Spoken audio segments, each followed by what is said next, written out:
নমস্কার বন্ধুরা, চন্দনা ফুড হাবে সবাইকে আরও একবার স্বাগত জানাই। তো বন্ধুরা, আজকে চালের গুঁড়ি দিয়ে আর সুজি দিয়ে একটা দারুণ নাস্তা রেসিপি বানাবো। এইটা হচ্ছে চালের গুঁড়ি আর এটা হচ্ছে সুজি। যতটা পরিমাণ আমি চালের গুঁড়ি নিয়েছি ততটা পরিমাণই সুজি নিয়েছি, আর খুব একটা বেশি উপকরণ লাগবে না। আর এখানে চিনিটা লাগবে আর একটু মৌরি লাগবে।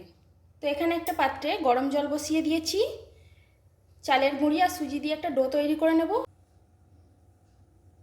তো একটা ডেস্কি নিয়ে নিয়েছি, এর মধ্যে চালের গুঁড়িটা দিয়ে দিলাম, সুজিটা দিয়ে দিলাম, মৌরি,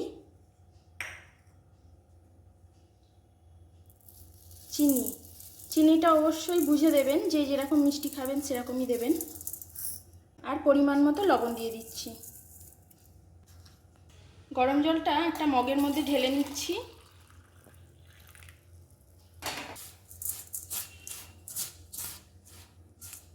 এবার একটু একটু করে গরম জল দিয়ে আমি এটা একটা ভালো করে ডো তৈরি করে নেব মেখে।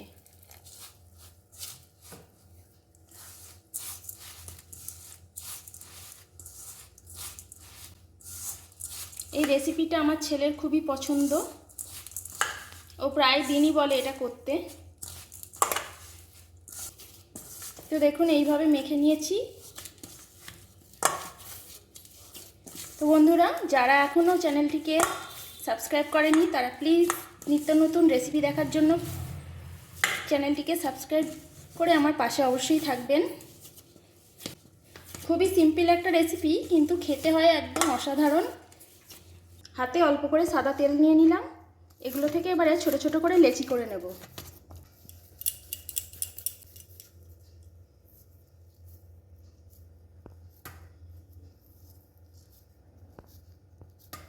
লেচিগুলো কেটে নিয়েছি, এবার এগুলো পাকিয়ে নিচ্ছি এইভাবে।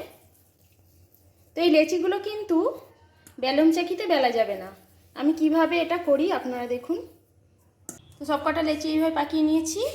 এবার আমি একটা থালা নিয়ে নিচ্ছি। থালাটার মধ্যে এক সাইডে আমি অল্প করে ময়দা ছড়িয়ে নিচ্ছি। আপনারা চাইলে আটাও নিতে পারেন, হাতের কাছে যেটা থাকবে সেটা নেওয়াই ভালো। তো এইবারে এক সাইডটা এইভাবে ছড়িয়ে নিলাম। এগুলো কিন্তু বেলুন চাকিতে বেললে ওর সঙ্গে লেগে যেতে পারে, তাই এটা এই হাতে করেই এইভাবে করে নিতে হবে।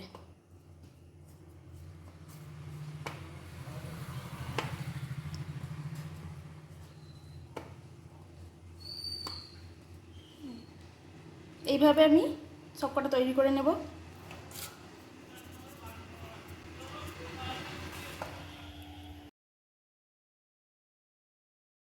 কড়াতে এবারে সাদা তেল দিয়ে দিচ্ছি। তেলটা গরম হয়ে গেছে,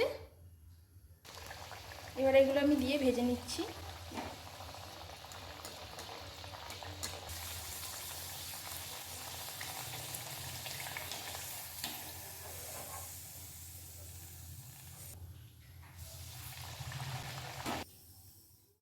তো বন্ধুরা, সবকটা চালের গুঁড়ির লুচি এইভাবে ভেজে নিয়েছি। তো ভিতরটা দেখুন একদম নরম ফাঁপা হয়েছে পুরো, এই যে।